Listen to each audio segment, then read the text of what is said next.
All right. I'm Joe Turner, and this is the City Manager Unfiltered podcast, a podcast for city managers and other public sector executives. It is the most influential local government podcast in America.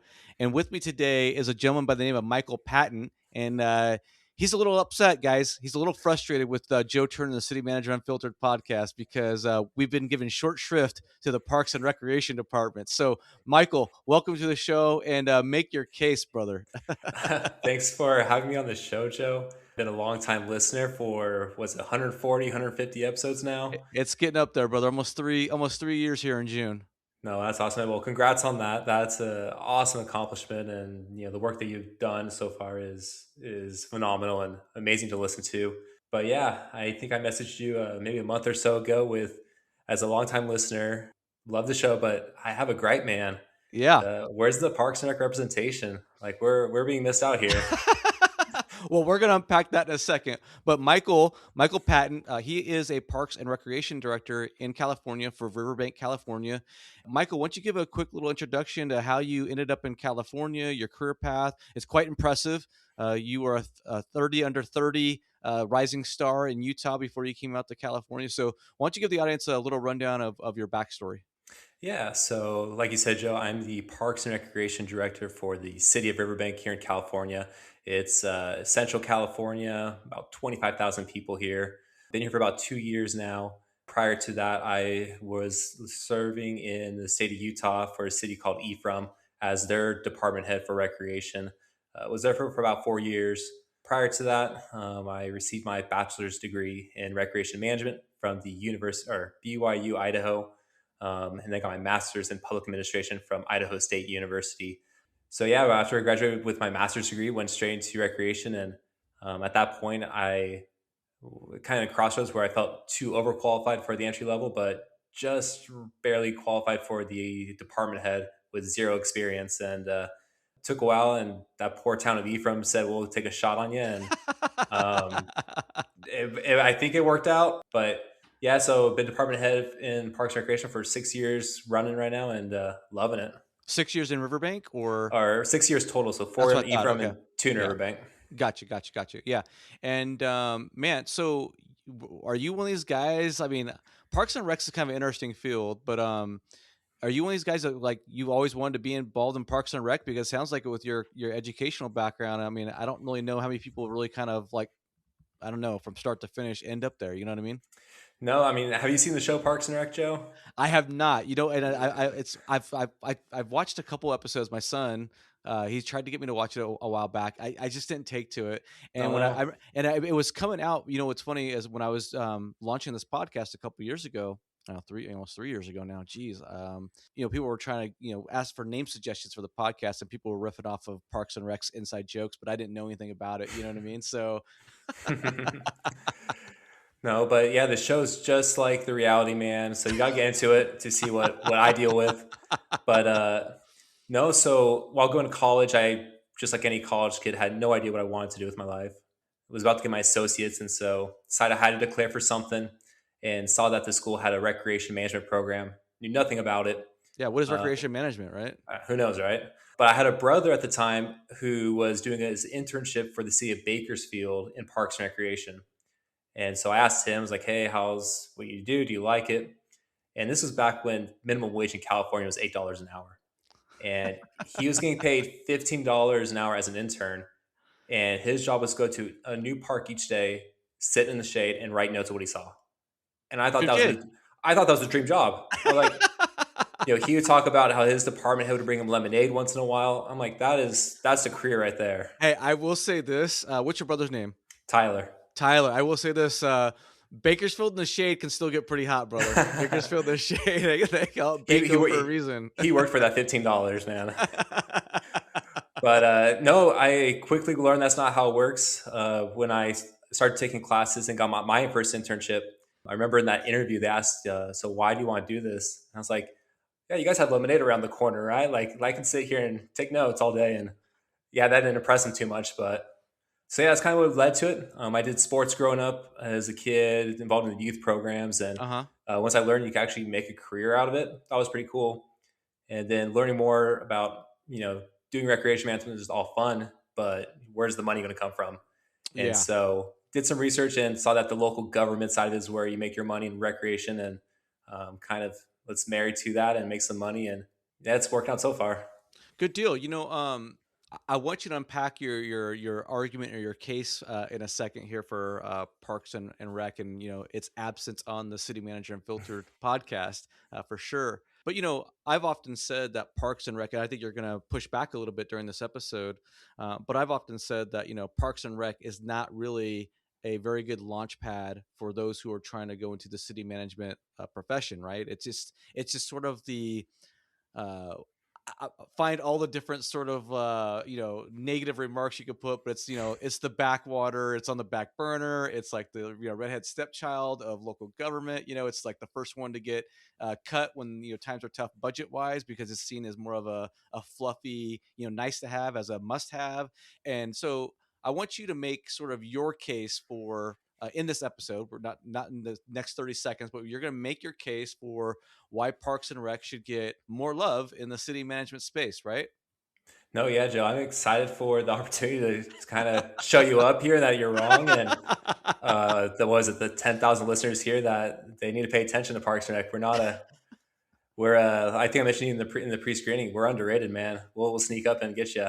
Yeah, your But argument is that Parks and Recs essentially, permeates every aspect of your local government society, and should be given more attention, more love, more care, and more respect, right? exactly, man. I think the view on Parks and Recreation is underrated is because there's a lack of understanding what goes into it.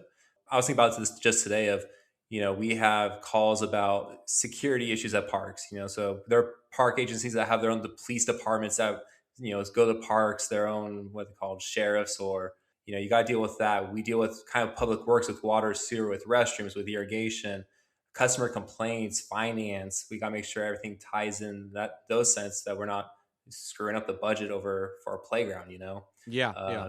capital improvements, everything that ties into, you look at department wise in a city. I can have to say Parks and Recreation is like a mini city in itself.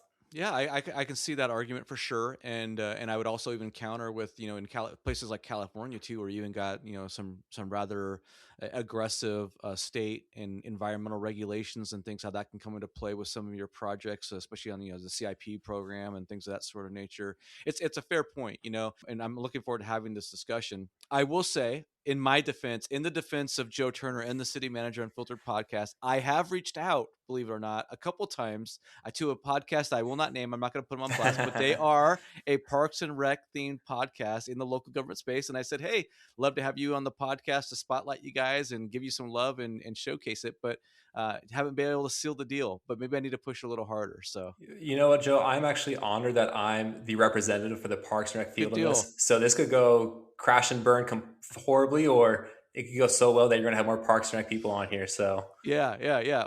Undoubtedly, and I just think it's gonna be a fascinating discussion because I do think you make some great points, and I'm really curious to see where this conversation goes. But we'll go from there. But here's the thing: before we get into all that, we're gonna have a wide ranging discussion about a variety of topics related to Parks and Rec, and as I alluded to in the introduction, you are a rising star in the profession. You were recognized in Utah as for being, an exceptional leader. So you were 30 under 30 for the Utah Park and Recreation Association or something like that no, Joe, for the National Recreation and Parks Association. for the whole So, country. uh-huh. You're 30. Oh, no kidding. Nope, for the whole country, man. Well, I fumbled that. I'm sorry, buddy. That's No, it's amazing. no. I'll take the disrespect, man. It's all good. But no, but it was so cool that in 2023 I got that recognition, and I was the first one in the state of Utah to get it. And to this day, I think I'm still the only one. That we got a letter from the Senator Romney's office of, "Hey, congrats, man. We way to represent." So That's uh, awesome. yeah, That's awesome, man. that letter's hanging in the office still, and it's kind of those things I could show off to people, my conservative friends, like, "Hey, look at this letter that you don't have." But From good old Mitt. no, but no, in Utah it was great. I became a department head at 27 there, first time experience, and again, Ephraim's a small town of 8,000 people that I oversaw one other full time employee, and the rest were part timers. And in my 4 years there, we were recognized by the state of Utah as one of the top performing Parks and Rec departments in the state. We were able to get that recognition through NRPA. I was able to speak at different conferences and national conferences, state conferences, mainly on grant writing and rural recreation. So, I I mean, love it, man. in those 4 years, man, a lot of accomplishments, and was able to kind of springboard me to come out here to California and take on a different beast. Yeah, no, I love it. I love it, man. You're light years ahead of me, man. As far as my local government career, I didn't get, my career started until my early 40s, and you're just crushing it. So that's great to hear. It's amazing, right, to be young and successful and a rising star, but it does come with its challenges, and it's something I've encountered to a degree because I've been, still a relatively young city manager in my early 40s and going into an organization where you have individuals who are still considerably older, who have a lot more experience running departments and things that sort of nature in the organization. And I guess maybe we should address some of those unique challenges that you faced as a young Parks and Rec director. Yeah, so making the move to Riverbank, again, a population of 25,000 people. The department has 12 full-time staff, 48 part-time staff, budget of $3 million for the Parks and Recreation Department. And when I first arrived here, I was the second youngest full-timer in my department. And so Wow. there are people in my department that have worked there longer than I've had Been out alive? my whole working career, almost the Oh, whole okay. life there. Um, and so it brought some challenges of, being a 30-year-old at that time of, hey, I know you're on the verge of retirement. You've been doing this for 30 plus years. We're going to shake things up here and trying to deal with that kind of establishment. Yeah. Had its challenges. And, I think you and I talked about where that ties into city management. Like there's some young city managers that are light years ahead of me that, they go to organizations, they deal with police chiefs, fire chiefs they've been around the block, and they have to try to manage that. That's hard. It is difficult. It is a lot of challenge. A couple, maybe a little bit of a spoiler alert, but your current city managers, I understand it, at one time had some exposure or work within the Riverbank Parks and Rec department, correct? Yep, she started. That's her was her first job in a part timer, working the summer camps with kids and interacting with them. And when I talked with her about Parks and Rec, she said that her heart's always with Parks and Rec because that's where it all started. Her government career. I was just going to say, so I'm sure she has a particular affinity and, a little bit of I'm sure she's keeping an eye out on the department at the same time Hmm. she's hired, bringing you in. Not only are you young in your career, you're also coming from out of state, right, to take this Hmm. position. And then, you're replacing somebody who was in the organization for a long time, right? 20 plus years. Yep. So my predecessor, she retired here, and she's had this job since the early 2000s. Yeah. And so a lot of she did a lot of great work, but the issue is a lot of the policies and the this is how we do things. It's embedded in the threads of the culture of the department. So coming in, it had the difficulties of trying to, hey, we're going to try to shake things up, make it more modern, or the way that Michael wants to do it. And even to this day, after 2 years, there's still some of that headaches that come with that. Sure, because in some respect, you want to honor the past and be respectful of the past, but also take it in a new direction. I mean, at the end of the day, you didn't become a Parks and Rec director just to follow the playbook of your predecessor, right? I mean, you want to put your own stamp on it naturally. Hmm. Yeah, No, yeah, yeah, exactly. But one of the things that in talking with my staff right now, and I have empathy for them. They talk about how difficult a transition this is, where they say that me and her were complete 180.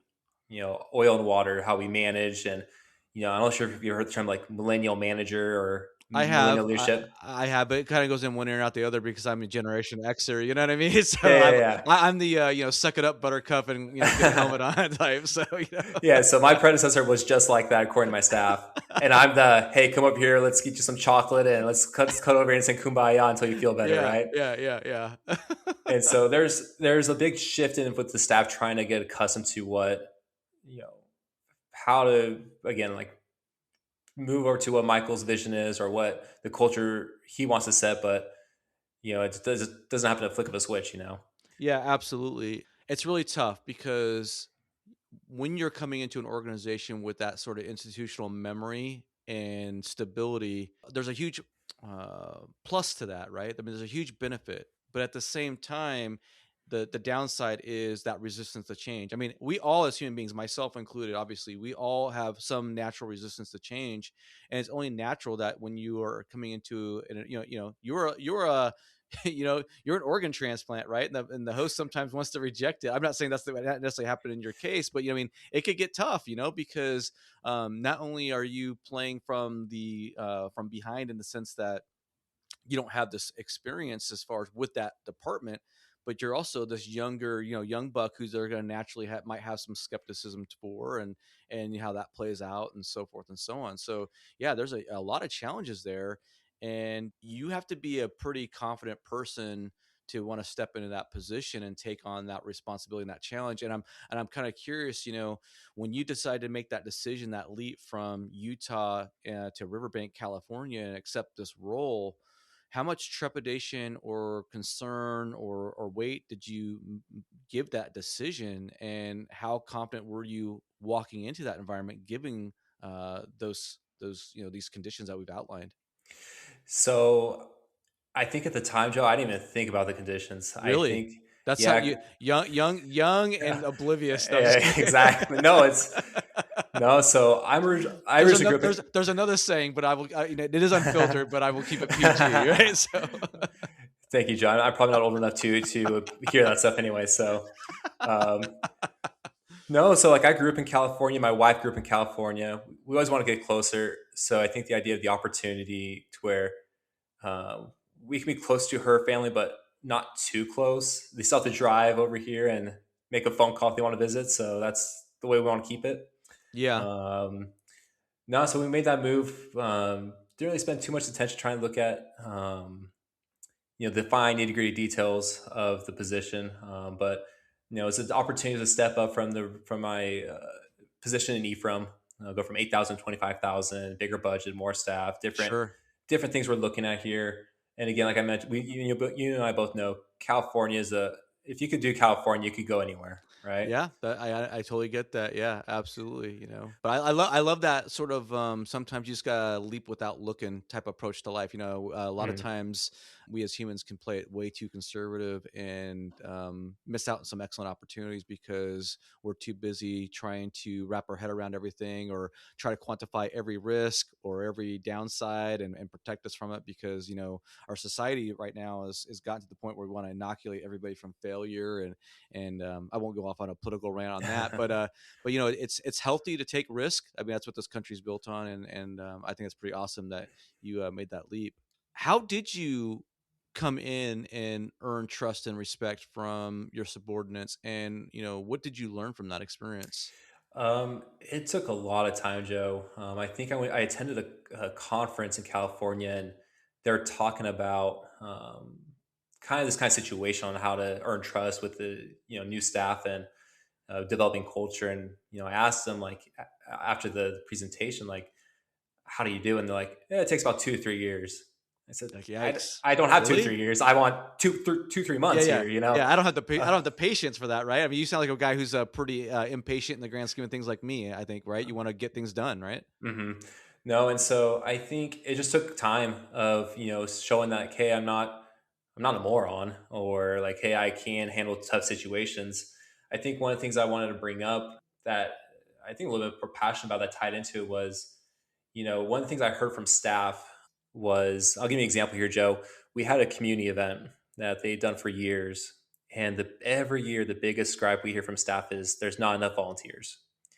And so I came in and was like, hey, well, maybe we should switch things up how we recruit. Mm-hmm. And staff's like, okay, yeah, sounds good. As we get closer to the event, they haven't done anything I suggested, and I was reaching out, I was like, hey, why are you guys doing this? And the response was, well, you don't know the event, you don't know what it's like, so your comments are kind of mute at this point.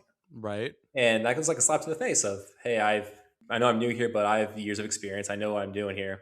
Well, and um, and and also, I'm sure from your perspective, you're saying, well, you guys told me you guys have struggled with volunteers in the past. hmm. So if you've struggled with volunteers in the past and doing the same thing you've been doing is probably not going to fix the problem, right? Well, wasn't that they say like that's the definition of lunacy? If you do the Right. same thing over and over again and expect different results. Right. And so, like with my millennial management, was, hey, if this is what you guys want to do, go ahead. But when we debrief, there better be no saying that lack of volunteers was an issue. The issue was the lack of being able to adapt. Right. And I'll tell you that when we debriefed, no one said a word. And the next year, like, all right, let's switch it up. And I'm like, all right, there you go, right?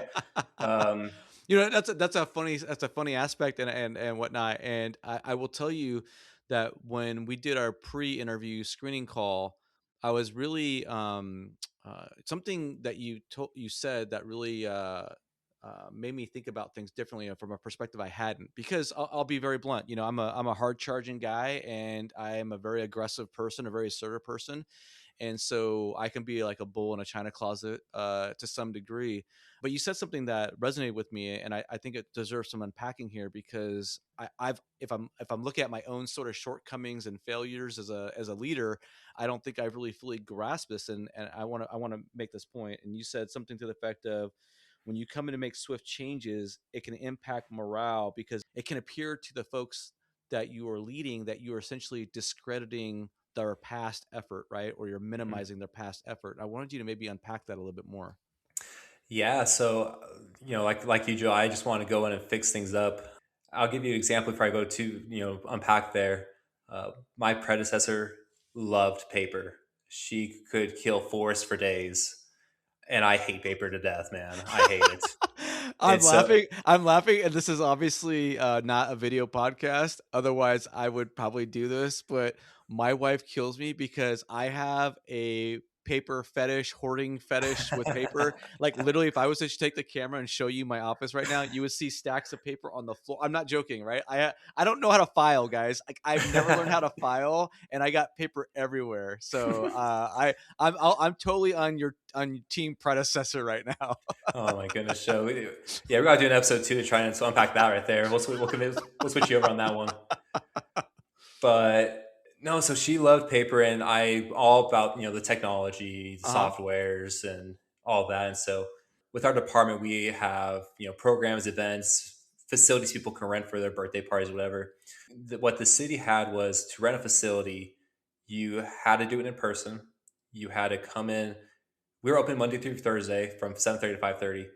Those were your only hours to come in and rent a facility, and you had to do it over a paper application that took 30 minutes to fill out. You had to pay. It's not very customer friendly, right? Not in especially in Mm-mm. California, where people are commuting an hour each way to work often. Yep. That's not good. Yeah. No, but we had a subscription for a software that could do that. And so I came and said, "Hey guys, love what you guys are going to have, what you have going on here, but maybe we could do this to be more efficient." And man, the way they looked at me when I said that was like it was witchcraft. Because they're like, well, because their argument was, well, we're taking away the customer experience of they don't come in to see a friendly face, we can help them out. But the argument was they only have 40 hours in a week to reserve this, and if they're working families, Yeah. it's not customer friendly, like you mentioned. Yes. And it took over about a year to get it implemented online, just Yeah. dragging people through it. But because the thought was is we're taking away something that they've been doing for so many years, and pretty much saying, hey, this is poo poo. Yeah. We need to improve it.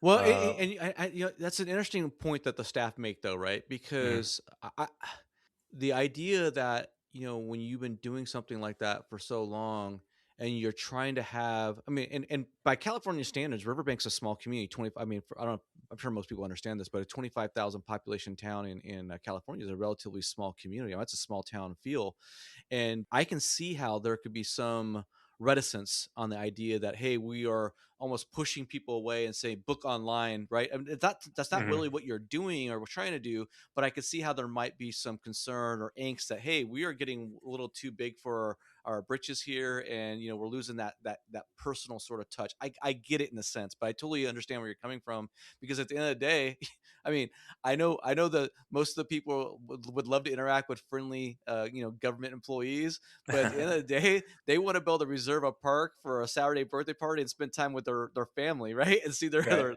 their their loved ones, right? More than they want to come in and make a reservation in person. Right. But that action, I think for staff had a deeper meaning where, you hear all the talks about AI taking jobs. Yes. we have a clerk who does all the reservations. Like, you're trying to cut me out here. You're trying to make sure I'm jobless. I'm like, no, no, no, no, no. Yeah. Yeah. We're trying to free up your time so you could do better projects or bigger Yeah. projects, and Yeah, it's just trying to. leverage that time to better use and more Mhm. valuable use, right? Exactly, and I love your episodes about AI with Micah and ChatGPT, and I introduced that to staff, and again, it's sorcery. We have staff that look at that and they're like, "You're really trying to make us all unemployed." And I'm like, "No, it's to make free up your time so you can attack projects that AI may not be able to do fully yet." Yeah. Um, and so yeah, those are things that we've been trying to introduce that again, people are just viewing it as these are changes that are attacking our culture. It feels personal. Yeah, it feels Uh-huh. like a personal attack or a personal affront, and I get that. But folks got to remember. I mean, it's easy to say on a podcast, but it's like every time new technology comes in, more jobs are created, right? I mean, Uh-huh. it's that's just the way it's always going to be. I don't think we're all going to be sitting in lounge chairs sipping pina coladas while robots do everything for us in the future. I don't think that's coming anytime soon. So, but there's something that you also said that I wanted to give you an opportunity to talk about because I thought it was very relevant to things I've talked about in the past. And it's so important, in my opinion, for not only forming a foundation of success for you as the new leader in a department or the new leader of an organization, but it's so important to build this not only this foundation of confidence with your direct reports, whether it's your city manager, your governing body, but also internally as your own person, and that is the significance of securing easy wins to build that positive momentum. That's something I talk about quite a bit as a city manager. Like, hey, yeah, it's okay to look at these big goals and objectives that you want to conquer. Absolutely, that's great. But man, your job number one should be when you get into a new scene is to rack up some early easy wins so you can start getting that positive momentum. And I want you to elaborate on that a little bit. Yeah, I think in my situation was, hey, show you belong, or show like, hey, the city didn't make a dumb choice here and bringing you in. Right. So when I came in, a little bit about my background that I didn't talk about more about was I have a background in grant writing. Like as I mentioned, I talked at conferences about it. In Ephraim, I think our operating budget was about $400,000, and I think in my 4 years there, I've accrued about $1.2 million in grant funds. It's So amazing. Yeah. and so coming in, I was like, hey, this is my thing. And so I think within the first couple months, the city never really, the Parks and Rec department never applied for grants. Really, was able to obtain a grant for free sports equipment and show the staff that oversee the sports, like, hey, we got you guys brand new equipment here for what you want to do here. Like, tell me what you want, and we can get you the brand new soccer balls, and got them pumped up and excited.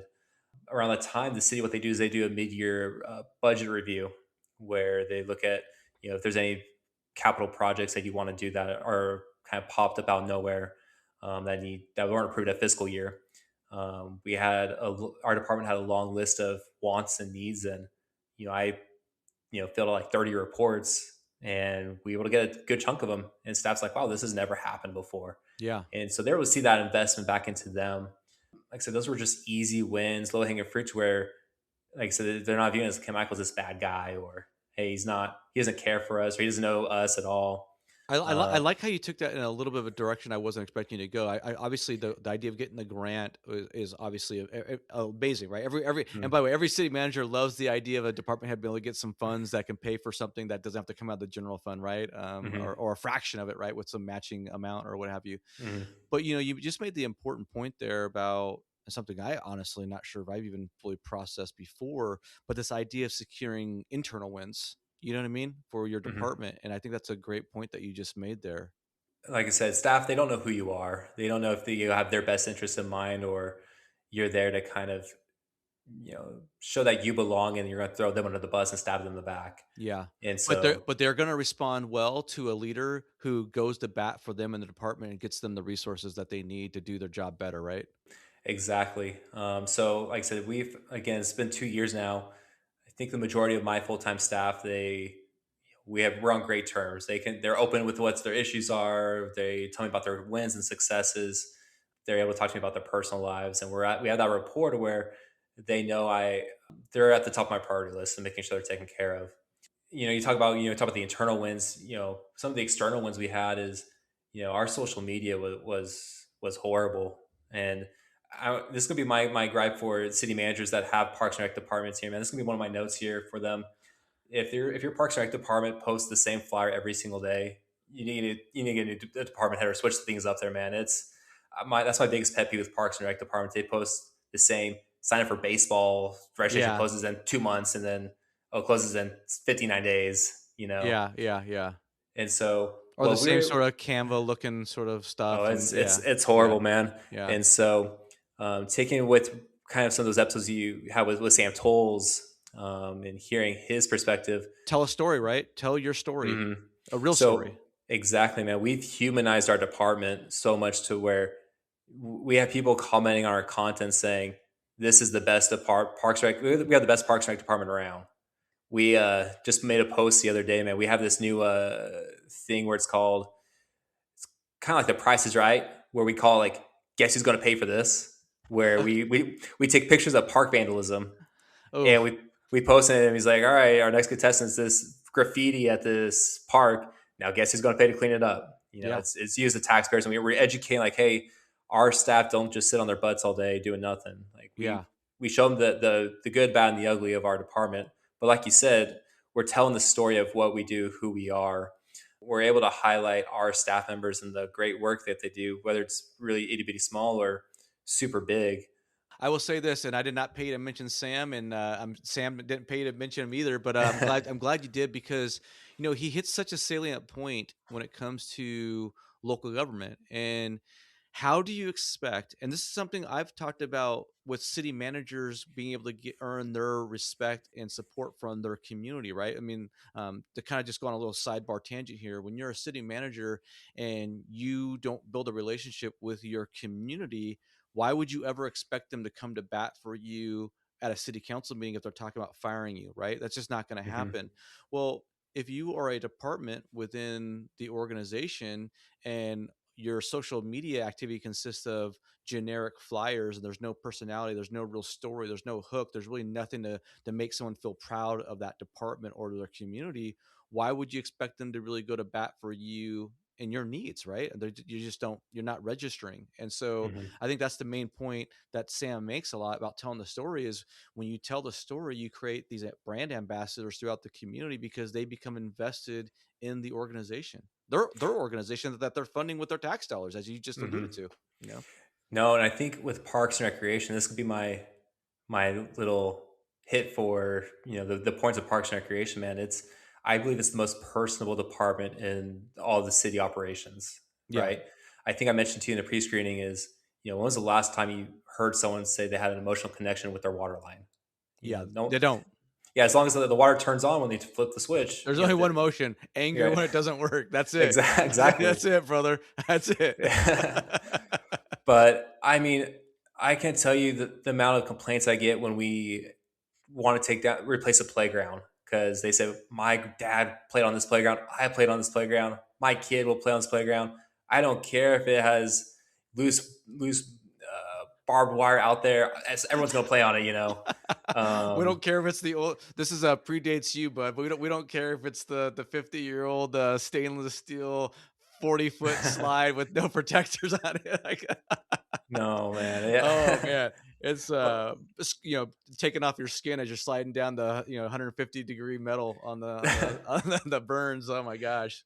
No, Oh but man. I'll tell you another story, man. We have one of our oldest playgrounds in town. It had the tallest slide, and it had a There you go. huge Right there you well, go. it had a huge crack in it, and so we had to take it down.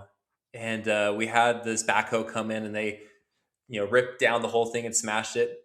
We made a video of it and tied in some sad funeral music in the background, and we said, "Tell us your best memories of the Oh, slide." that's And cute. I kid you not, man, it blew up. That's real, man. That's real. It's real. And so then, going back to like the easy wins here, like I think as a city manager, when you highlight these things of Parks and Rec, of just minor improvements, community is emotionally attached to it. And so if you want the small win, repaint a bench or put in a new bench, replace a trash can, do something small, and people eat that up. They'll love it because they see that physical improvement, not like you replace a water line. They don't see that. Yeah.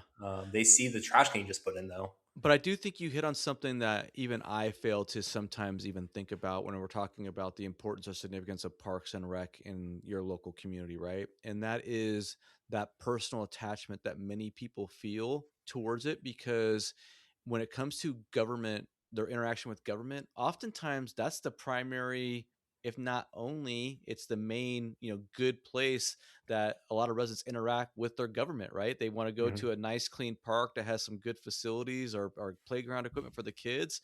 And I mean, you, it's you're right. There really is an opportunity to score some low hanging fruit there and win, some wins with the community. And I think I've been guilty of that myself, because when you're sitting in the city manager chair and you're looking at your budget and you're trying to make 2 plus 2 equal 5 because you're stretched for funds, man. It's like, is this really that necessary? You know what I mean? I mean, I guess that's kind of the thrust of our conversation, really, in a large sense, too. Is right. What is the proper way to value and or assign value to the Parks and Rec department? It's one of those things where, and we can get off a little sidebar tangent here, I guess, but pools don't ever recoup the cost, right? The parks don't ever pay for themselves. All the programming that you put, it's very rare for any park programming or Parks and Rec programming to ever cover the cost of that service that you're providing. But at Hmm. the end of the day, not much of government does pay for itself, right? By definition, right? So I think a lot of times Parks and Recs is also held to this double standard that's really not fair. Hmm. No, I agree. And one of the things when I first got here, we looked at as a department head, the first thing I did was look at our budget. I came in middle of the fiscal year, and you just want to see how we're doing. And I don't know. Maybe I'm just bad with numbers, but the budget made no sense to me. Where the revenues did not match up with expenditures. We're spending a lot in different places that I feel like we could reduce. And one of the things I suggested early on to our city manager and city council was, let's look into doing what's called a financial sustainability study for our Parks and Recreation department. And so, Which um, really, I mean, okay. I don't want to. I don't want to cut you off there and don't lose your train of thought. But yeah. the reality is, if your local government is going to function properly, there should be a financial sustainability study for every single department, so you know what the true cost is to run that department, right? When it comes to deferred maintenance and CIP projects in the future and replacing existing equipment and vehicles. And it's just like sometimes I'm like thinking, man, what is going on in local government today? I mean, that's the reason why in 2026 we're looking at probably trillions of dollars of deferred maintenance and infrastructure across the country, because nobody really wants to do an accurate assessment of what the true cost is of running a local government. It's insane. Yeah, now Joe, try imagine proposing this to someone in California, man. It was like, this is what do you mean financial sustainability, right? Um, but our local government, man, they are like, yeah, go ahead, we'll throw throw money at a consultant to figure this out because that's what we do, right? Right. I proposed a financial sustainability study on the department to assess our revenues, our expenditures, like our true cost, with our programs, our events, our facilities, and figure out, okay, where are we hemorrhaging here? Where can we make improvements? And we were able to go through an RFQ process. We procured a consultant out of Colorado. They're called 110%, and they are a niche company that focuses on, again, sustainability with specifically parks and recreation. That's basically all they And do is Parks and Rec. That's still like their bread and parks, butter. Yep. bread and Okay. butter, man. Okay. They are Parks and Rec people that run it. They went to the consulting side of things, and they're pretty in the Parks and Rec world. They're pretty well known. Okay. Um, and so they came in and they reviewed our financials for an entire fiscal year. Again, they evaluated the true cost of our operations, our subsidy levels, cost recovery. And like you mentioned, Joe, Parks and Recreation doesn't pay for itself. I Hmm. think the national average is 25% is the cost recovery. Okay. That's the national average. And it's because, like I say, you don't have someone selling tickets at each playground saying, hey, it's $5 to ride the slide, That's right. That's right. what we want to do is kind of set goals for, hey, if we were doing, what's our cost recovery for rentals, or if we're doing concessions, what's the cost recovery goals, or if we're doing more like private swim lessons where it's only focused on the individual, should they pay more of a, close to 100% cost recovery, or something that's for the Yeah, greater good. Like you yeah. said, the swimming pool, that's a money pit. These are all, Uh, yeah, and these are all philosophical discussions that you have to have. I mean, obviously, with your city manager and council too, to determine how you're gonna, go down that road. Because, yeah, you're right. It's like, what do you do, right? Because mm, you're never gonna run a Parks and Rector department and recoup 100% of the cost. So you have to mm, accept some loss as the cost of doing business, which is to provide that service, right? The taxpayers are paying taxes to have services provided to them. The question is, philosophically speaking, what becomes the acceptable or required recoupment of those exactly. expenses. So what's great about this study, their philosophy was we don't want to get in ethical dilemmas where if we have to get to a point to where we have to pick and choose programs to cut, we're not trying to say what's more important, senior meals or kids swimming, Yeah, it's you tough, know. right? And so what their process was to eliminate that, to where it's say, hey, let's look at the data, the numbers, and your goals. And so, for example, they would say, hey, for classes that are for beginners, your cost recovery goals should be between 15 to 25%. And so, if you're hitting that, you're within your cost recovery goals, you're fine. Whereas if you're looking at your, like I said, private swim lessons or advanced swim lessons, Or where special more special the more yeah, specialized it is, it should be a higher cost of recovery, right? exactly. Yeah. And so again, you're not trying to tell your city council, hey, screw the seniors here. They're no food for them, right? You Right. don't want to get in that position. And so since that study, it took about a year to do, just reviewing everything that we had.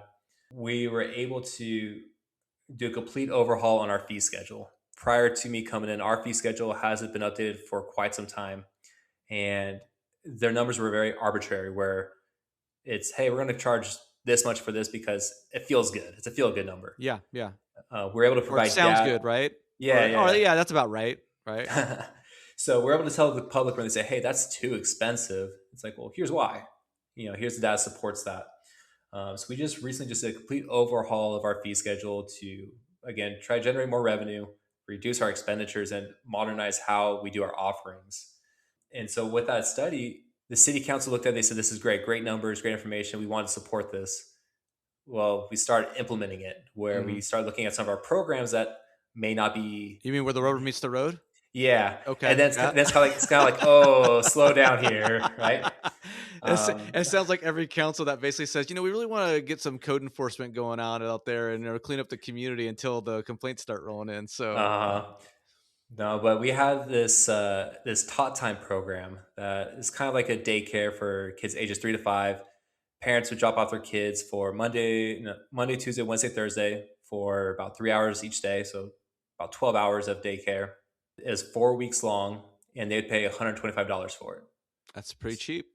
I think I ran the math. It was like a $2 an hour for daycare, and that's a steal, Joe, for That's a daycare skill, nowadays. and a quick sidebar, right? And I can't speak to Riverbank, and this is forgive me and indulge me here, but in Kansas, childcare is a huge issue for us in Hmm. Kansas, where there's just a lack of facilities. And I was talking to an expert a couple of years ago when I was the city administrator in South Hutchinson, Kansas, as we were talking about just the dearth of slots for parents to put their kids in. Right? It was a problem with economic development issue and all this other thing. And what this expert told me, and I'll try to summarize it here because it's a national, unless they're lying to me or mistaken, but I'm going to tell you what this expert told me. And that is that when our society started moving towards this idea of taking, you know, pre-kindergarten kids and putting them in the like advanced preschool, we really sort of decimated the ranks of the child care providers, because what happened was the child care providers were the kids, like the infants, like 0 to 1, 0 to 18 months, who are much higher teacher to student ratio. They're more intensive, they're more costly. Those were almost like a loss leader, but they made it up on the back end with that that 2 to 5 period when they before they went into kindergarten, because those kids, they had to they required fewer teachers for per number of students, so they could actually start making money there. And what's happened in our society, as was told to me, was essentially that with school districts essentially pulling forward the supply of students into preschool, we essentially decimated a lot of the ranks when it came to childcare providers. So in a sense, when you have a government like say Riverbank, who's providing ultra cheap daycare service for some of these students, you are effectively, you could be theoretically, I don't know, can't say, speak authoritatively about your community, but you could be having this unintended consequence of really hollowing out your daycare providers for everybody else, because there's fewer students who can go to these providers, and they can't make a profit and stay in business. No, that's a big thing here in California. I'm not sure how familiar you are, but the state does a TK program. So it's I'm for age. familiar. That's why Yep. yeah, I'll leave it at that. I won't get into Yep. politics, but yeah, I'm familiar with California. I was born and raised and spent 40 years of my life there. But yeah, yeah. So So that came into effect just this past school year, and like I said, that took an impact on us. And I imagine a lot of other daycare providers were, yeah, like you said, would I rather pay $400 to $500 for daycare or send my kid out for free? You know. yeah. Never underestimate the good intentions of California government. So I'll leave it at that. But so yeah, I'll get off the daycare deal. But anyway, so you had this dilemma or issue where, okay, the rubber meets the road in Riverbank. We have the study done. What are we gonna do to start closing the gap, right? Right. So we made the recommendation to our city council, like, hey, we need to cut this tot time program. And the reason was because of the study, we were able to calculate our monthly cost was around $8,200 a month. That includes staffing, the facility, the utilities, the indirect costs with you know our senior staff time to make sure organize email parents. And the most revenue we were bringing in was about $1,200 a month. So there's a $7,000 subsidy per month, Yeah, and we ran this program for 10 months. So we're looking at annually, we're $70,000 is going in the whole year. yeah. And we look at our program participation where we had at most maybe like 12 kids signed up. And so we're looking at it as like, hey, is a $70,000 loss of taxpayer money worth benefiting the lives of a small handful of 25,000 people? Yeah, it was like 600, like $600 per kid per month, right? Essentially, is that Mm-hmm. roughly at a deficit? I mean, you're talking about, uh, right? I it's mean, yep. that's a So lot. yeah, so when we cut the program, obviously those there are families that were involved with that were not happy about Of it. course, absolutely. Yep. So we heard about it and we told them, like, hey, here's our reasoning why we don't have participation, that it's not financially stable. It's we're having all these staffing issues with it because it's a part time job and we Hmm. have staff that move on, and so we have to recruit, retrain, and it's just a logistical nightmare. Yeah, And obviously, when they get told no, they go to the city council members where they plead their case, and now city council wants us to bring it back. And so, but that's when we come with the study. It's like, hey, we're more than happy to bring this back. We love the program. But if you do that, then anything else that we do, you should not be questioning us on on the finances of it, because you're showing like this is okay if we lose money here, but you can't say we can't lose money on this side of it. right. Um, and so we're in that kind of dilemma of you either care about the financial sustainability of the department or it doesn't matter, right? And so, I tell them, when I propose a new program or a new project, the first question that's asked by my city manager or our finance director is, well, how are you paying for it? And the kind of idea is like, well, it doesn't matter anymore. Yeah. But so, Well, and the other uh, thing too, you gotta be careful, right? Because if you are making some high profile program cuts, right, today, and then a month mm, later you're introducing a new program, you better make sure that new program is gonna carry its own weight, right, to some degree, or have a lot of support, because that could create some issues too. mhm. No, I 100% agree. And I think we developed a strategy to kind of mitigate a lot of that. One of the things that is unique and innovative that we've done here in Riverbank is we've really focused on partnerships. My predecessor before me was really focused on keeping things in house, in tight. No one involved. One of the things we did was we partnered with the local soccer group that wanted to help out with doing recreation soccer in our community. They were an advanced soccer group. They do competitive soccer, Right. but they wanted to kind of like funnel kids into their program as they got older and train them up. And so we were able to partner with them on that, to where they did all the heavy lifting for us. They dealt with the crazy parents. They dealt with officials. They dealt with all the hard stuff. We just gave them a facility, Right. and we split the revenue. You're providing the infrastructure, so to speak, and yeah. Yep. Yeah. And so our first year, we did just this last year, our first year, we had over 200 kids signed up. Again, in Riverbank, that's a big deal. We were profitable within the first season as a department. And we look at that. We show our So, city so council like what you're saying is that you found a new revenue stream for exactly. that more than covered the cost of our expense, correct? Exactly. And again, we were able to use that to provide a need in the community. And again, with Parks and Recreation, we are limited staffing, and we don't have the time and capacity to do everything, every will that community member has. Right. And so we're able to put that workload on someone else. Yeah, we also do that with other projects. We did a Tuesday market downtown. We had a this is a fun story, Joe. We have a downtown organization here.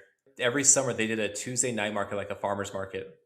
And one summer they came in and said, "Hey, we're burnt out. We don't want to do it anymore, but we still want to see it go. So the city, can you guys take it?" And the city manager's like, "Sure, we'll give it to Parks and Recreation. It fits with them." And this is the year before I came in here. So our staff took it, and they say it was the worst experience of their life. They Why? tried they tried running it, and then they would get critiques from the downtown businesses on how to do it. So it's like the downtown business didn't want to do it, but they wanted to tell you how you're doing it wrong. Yeah, yeah, yeah, yeah. And so they didn't want to do it at all. And so when I came in, they're like, "Hey, Michael, can we please not do Take this?" this off our And plate, right? yeah, so I said, "Okay, I'll bat for you. I'll take it to city council. We'll see if they're okay with it not doing it." We had one downtown business member who was not a part of the association come up and she said, "Hey, I love this market. I don't know how to do it, but can I take it and you guys help me out?" And we said, "Sure." We were able to set up, boundaries of, "Hey, we as a city will take care of the red tape. We'll take care of the street closures, the permitting." And we told her, "Hey, you take care of the stuff that we don't want to deal with. We want to deal with vendors. We don't deal with phone calls. We don't deal with the public." And we told her, "The money you make, we don't care for the money, but we want you to name the market after us, the City of Riverbank Tuesday Market. We want you to throw our logo on it. And the money you make, go ahead, keep it." And so she ran it. And the first year, she had maybe like 40 vendors, a small little market. But she had so much fun. She's like, "Let me do it again." And the next year, she had over 100 vendors Wow. and was able to get her own website, get it all going. And people look at it and they say, "Hey, this is, the Parks and Rec department. They're throwing a great market on, even though Yeah. we're doing zero of the work." Right, right, right, right, right. It's Um, a win-win, right? so yeah, like I said, like we get a great event out of it. Great event for the community. They love it. We get the goodwill. She gets a little bit of money, a little bit of money for her to do whatever she wants to do. And yeah, I think this is gonna be her third year going on. And we actually had another person come in and say, "Hey, I want to do a Saturday market." And so now we have two different markets going on in Little Riverbank where we're doing nothing, Yeah. but we're taking the credit. Yeah. So Well, hey, we're getting a little long in the tooth here, and I wanted to give you an opportunity to go to bat for Parks and Rec, kind of like how we opened the conversation. So, here you are. You have the audience, you have the floor to talk to city managers, county managers, some elected officials who listen to the podcast. Like, let's go. Let's start making the case here for Parks and Rec to city managers as we wrap up this episode. Does that sound good? sounds good, Joe. So one of the things I think I told you about looking at Parks and Recreation, or I say city operations, I view it kind of like as a human body. I view like finances, the brain, how everything works. Streets is the arteries and the veins. Right. Sewer. I'm sure you can figure that one out. Um, but with Parks and Recreation, I view it as the personality of the body. You make the argument, say, or people may make the argument that Parks and Recreation isn't needed. Like the city's going to function without it. Right. I'm sure there's arguments supporting that, but I view Parks and Rec as the personality where it creates the community where people want to be around. If you have a great personality, people want to be around you. They want to hang out with you. If you have a horrible personality, man, nobody wants to even be associated with you. That's a great point. Um, That's a great point, Michael. Because the reality is when you look at communities of choice, right? Communities of choice, they almost always invariably have a an amazing parks and rec, outdoor sort of green space, all that stuff, right? That makes it an inviting, welcoming community. So I totally get where you're coming from, mm, as you alluded to earlier in the conversation, that I think bears a further emphasis is the average person, the average taxpayer, the average resident. the one of the main contact points that they're going to have is with the Parks and Rec space when it comes to their local government. I mean, not everyone's getting pulled over by their local police officer or calling 911 to have a EMS or firefighter respond to their home. I mean, obviously those are essential services and they're very much needed. Uh, but not everyone's coming to City Hall to pay the electric bill anymore or pay the water or sewer bill anymore, right? It's being done online. So it's like when you talk about meeting the folks where they are, it's in our parks. Right. It's in our Mhm. recreational facilities, and not only that, but I won't go off on a crazy tangent here, but there is a dearth of um, we have a national dilemma right now when it comes to lack of community. Right, we're just seeing overall. We saw it with the pandemic. We see some of the decay of our national institutions, of fraternal organizations, and churches. Is you know this idea of our people as a society coming together in groups and bonding and interacting with each other. This still happens in our parks and with our children and I was the other day, I went to my local YMCA to go walk. It was this, Saturday morning, because we have a little track in our YMCA here, and it was amazing. It was beautiful because I'm up on this upper track level, right, and I get to watch a bunch of 5, 6, 7 year old kids who are playing basketball. There's like four different games going on, one full size adult court, right? And they're playing on these little 5 foot tall hoops, and it's just a cacophony of noise and sound, I mean, even with my earbuds in. But it was just so amazing to see grandparents and parents and their little kids all playing and watching, and everyone, and you got the teenagers working out in the gym, while it's just I don't know. Maybe I'm getting a little bit too cutesy for the podcast here, but I do think there's some merit to the idea that, hey, society still comes together in our parks and these recreational opportunities.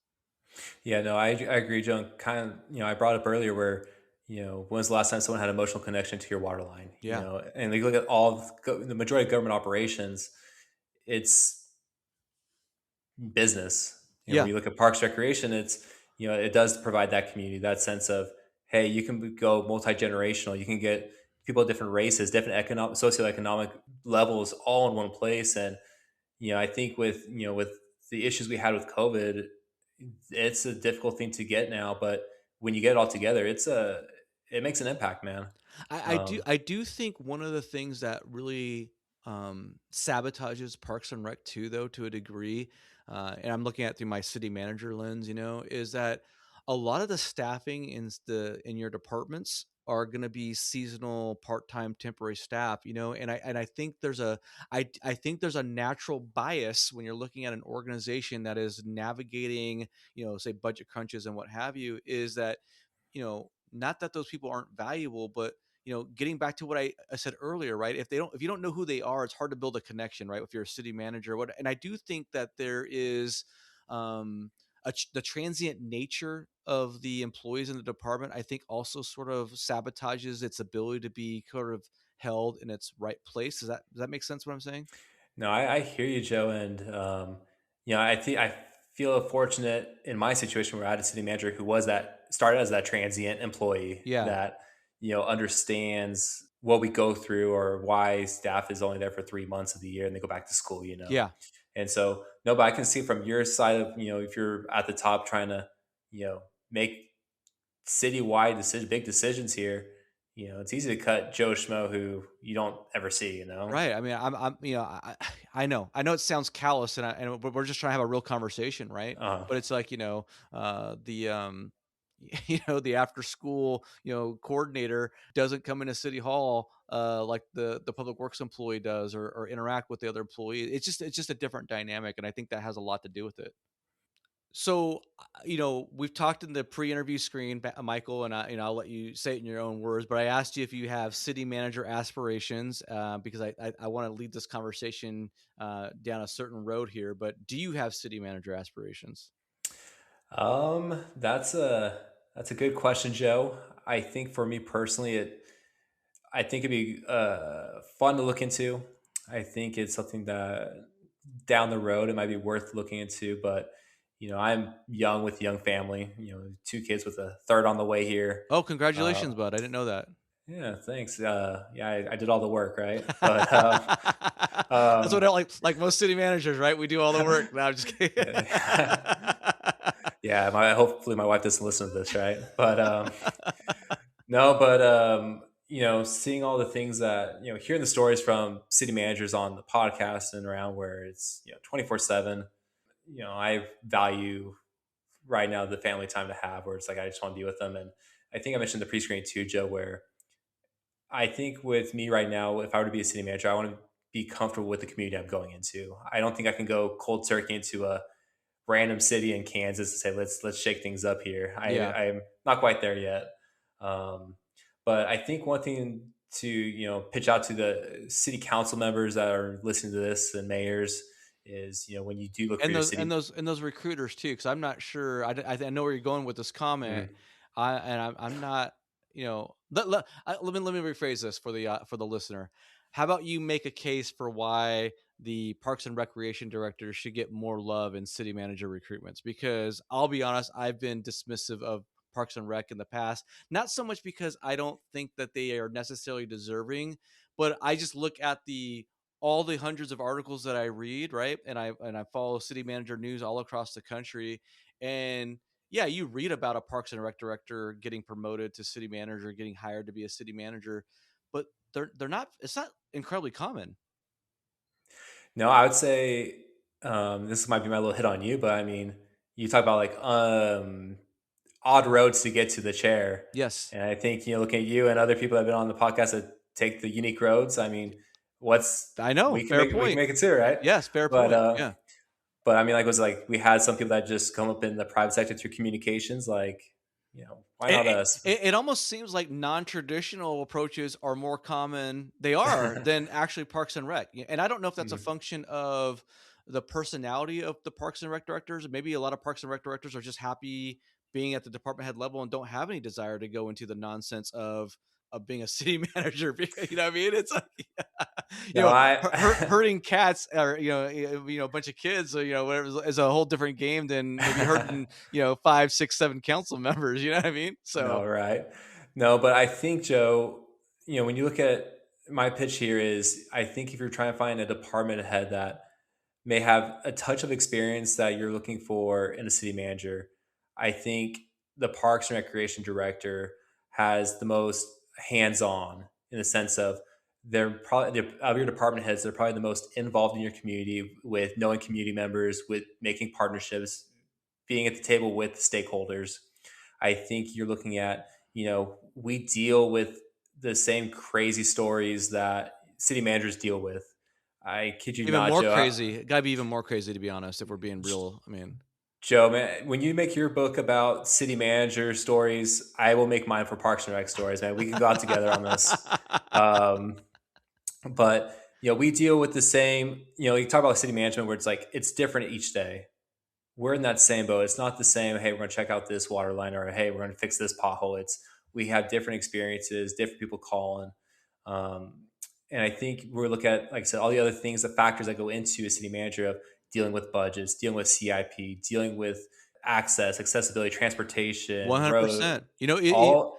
sorry to step on you there, buddy, but like Mm, city managers often have to be a generalist, right? And when you think mm, about the generalist profile of a city manager, well, if we're being 100% honest, a Parks and Recreation director is arguably the most generalist you can get amongst your department heads, right? I mean, clearly not mm. a finance director, and I love finance directors. I think finance is a huge. I'll always beat the drum on the importance of having sound financial acumen when it comes to this as a foundation for being a successful city manager. But the reality is their focus is much more narrower than say a Parks and Recreation director who has to do all these different stakeholder touch points and projects and everything else. So you're right. I'll tell you this, Joe. So with my job specifically, so I oversee parks and recreation. I also see all the facility management of city-owned facilities for the city, and I oversee the downtown operations. Yeah. So anything with downtown improvements, like that's on my plate too. And we've already kind of alluded to this, but I'll just hammer that point home. I mean, when you're dealing with the delivery of services that are very much retail facing, right, as far as the public, the taxpayer, the resident, the consumer, that is something that is on the radar of the elected official, right? Because elected officials do get complaints and praise on, the parks and recreation operations, right? So, whenever you're dealing with something that's going to be very visible or highly visible to an elected official, it puts you in a special spotlight. I don't know if this will be make the cut, Joe. I'll tell you in the story here. So when I was in Ephraim, I had a city manager pulled me in his office, and this is his first day as city manager, and he knew that I was interested in maybe going that city manager route, and he pulled me and said, "Hey, city or elected officials don't look for parks and rec directors to be city managers. They look for city planners and finance directors. So switch your career." And man, that irked me so much, man. And so one of these days, man, I will prove him wrong, and I will hunt him down and be like, "Hey, you don't know what you're talking about, man." But to be fair, he only lasted there for 13 months. So what does he know, right? But Uh, so well, no, hey, man, I'm glad we were able to make a good case for Parks and Rec. I'm glad to have you on the show. I've legitimately tried to get out, some Parks and Rec content in the past. Admittedly, I've not really reached out to directors per se, such as you. You reached out to me, and I'm happy you did.